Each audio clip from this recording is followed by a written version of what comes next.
जे कला महाविद्यालयाच्या आवारातच संग्रहालय उभारण्याची घोषणा नुकतीच उच्च आणि तंत्रशिक्षण मंत्री चंद्रकांत पाटील यांनी केली। 30 डिसेंबर 2025 पर्यंत ते पूर्ण करण्याचे आदेशही दिलेत। मात्र सरकारच्या या निर्णयावर ज्येष्ठ चित्रकारांनी नाराजी व्यक्त केली। केवळ 6 महिन्यामध्ये संग्रहालय कसं उभं राहणार असा प्रश्न उपस्थित केलाय। संग्रहालय घाई गडबडीत उभारलं तर छत्रपती शिवाजी महाराजांच्या पुतळ्याची दुर्घटना झाली तसा प्रकार घडण्याची भीती ज्येष्ठ चित्रकार सुहास बहुळकर यांनी व्यक्त केली। तर संग्रहालयाच्या कामासाठी तज्ञांची मदत घ्यावी असा सल्ला ज्येष्ठ चित्रकार वासुदेव कामत यांनी दिलाय। ज्या संग्रहाची रीतसर यादी आणि नोंद झालेली नाहीये अशा संग्रहाचं म्युझियम इतक्या कमी अवधीत उभारण्याचं धाडस करू नये। आपण घाईने केलेल्या गोष्टी कशा फसतात हे नुकतंच अनुभवलेलं आहे। मालवणचा शिवाजी महाराजांचा पुतळा हे त्याचं ढळढळीत उदाहरण आहे।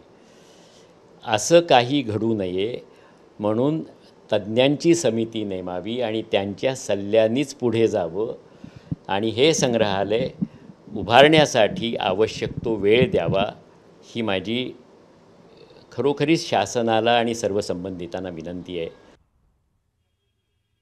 हा एवढा जुना संग्रह आपण ह्या 3-4 महिन्यामध्ये कसा काय करणार?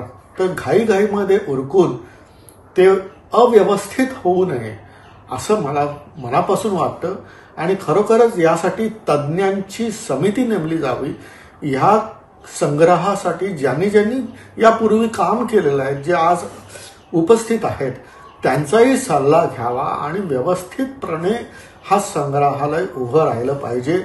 तरच ते येणाऱ्या पिढीला आणि येणाऱ्या पुढच्या विद्यार्थ्यांना खरोखरच मार्गदर्शक ठरेल असं मला वाटतं।